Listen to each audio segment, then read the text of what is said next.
Anxiety is one of the most common mental health concerns in the United States, with nearly 40 million adults experiencing it at some point in their life.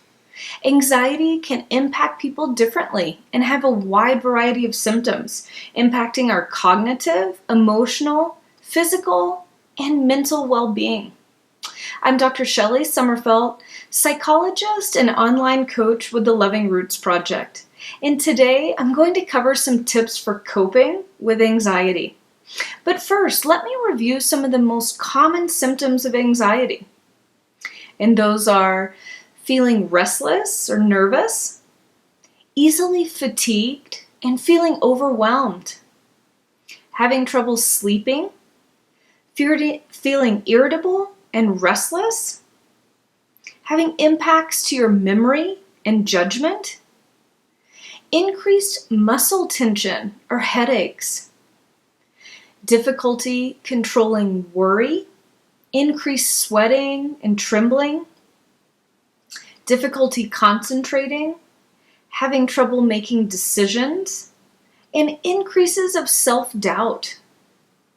Now, here are 9 tips for coping with anxiety. Number 1, positive thinking.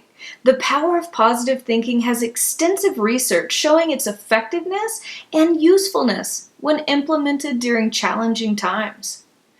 So, when you notice yourself worrying or feeling anxious, try your best to force positive thoughts, such as saying positive affirmations to yourself or even thinking of something that you might be grateful for. These are small exercises that can actually have an impact in reducing overall anxiety. And number 2, mindfulness meditation. Mindfulness can help to calm the mind, and this is especially important when one is experiencing anxiety, stress, or high levels of worry.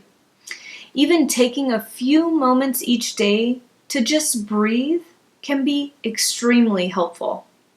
The idea of meditation and mindfulness means that we're creating a safe space for ourselves to engage in a calming experience where we can be keenly aware of our body, mind, and physical space.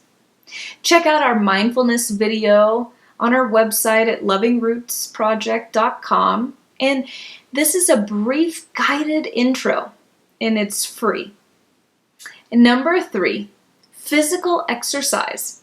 This is extensive research. There has been extensive research on the mental and emotional benefits of physical activity. It can actually help to reduce stress and anxiety, and therefore is very important. Exercise boosts certain neurotransmitters such as serotonin and other endorphins, which can again help to manage our mood and emotional state. Any physical activity can help with boosting your mood. So get out and try a little exercise to improve your emotional well-being. And number 4, healthy nutrition.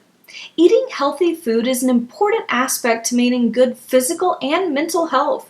Healthy nutrition, just as exercise, plays a direct role for our mind-body functioning. People often notice that if they eat more processed, high sugar, or junk foods, they feel more sluggish, have difficulty thinking clearly, and it will often impact their mood. So be sure to focus on maintaining a healthy diet, especially during times of stress, as this can help to reduce and control any mental health symptoms. Also, it's important to limit your alcohol and caffeine use, as both can play a direct role in feelings of anxiety. And number 5, support system.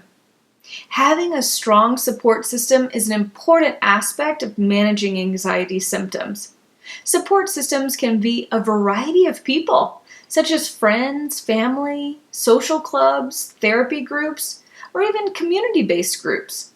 Depending on the situation, it can be helpful to talk to others about what you're experiencing. If talking to your friends or family has not been helpful to you, then perhaps join a support group with individuals who are experiencing similar situations and symptoms. That can often be helpful. Support groups can provide a distraction, positive interaction, companionship, or other general support that's needed during a difficult time. And number 6, master your time. Time management is a critical skill in managing anxiety. This is because we often take on many tasks or procrastinate and wait till it's the last minute. And these things can create additional stress and contribute to an anxiety-provoking situation. By managing your time wisely and not waiting until the last minute or taking on too many projects, you can reduce the overall anxiety in these situations. And number 7, learn to say no. Setting appropriate boundaries and not taking on too many tasks can be helpful in learning how to control your anxiety levels. Many people can get caught up in the worry and concern about others, which can lead them to have increased anxiety on their own. It's important to realize that by not taking on other people's worry, you're ultimately increasing your own coping skills. So if you're experiencing a high amount of stress, anxiety, and worry, try setting better boundaries. Say no when somebody asks you to take on something. And number 8, unplug regularly. It's important that we take time away from technology on a regular basis. Staying overly connected to technology, social media, email, or our phones, they can actually create more anxiety and stress, more mental distraction, and we need a mental break. It keeps us connected, being connected on online, social media, but we can also be distracted and stressed out as a result. So try taking a few moments each week to just unplug. And lastly, number 9, get a good night's sleep. Getting adequate sleep is crucial for both physical and mental health. People often find themselves in a negative cycle where their worry and anxiety is keeping them up at night, but then this can create more stress and anxiety, which continues to keep them up at night, and so on. So try a few strategies to assist in a positive bedtime routine to get better sleep. You could wind down before bed and try some calming activities such as lighting candles, reading a book, taking a hot bath, practicing meditation, or using aromatherapy. You could also try to write in a journal. Write down some thoughts before bed that may be related to anxiety and worry. That way you're getting those thoughts out. They're right there next to your bed, but they won't keep you up at night. And last, you could try to speak to your healthcare provider about your difficulties sleeping, and they can go through some other strategies, or just talk to your doctor if medication or other things may be appropriate for you. For more information about working with me and having online sessions, check out our online scheduling feature at lovingrootsproject.com or simply email me any questions that you may have. Thanks for joining me today.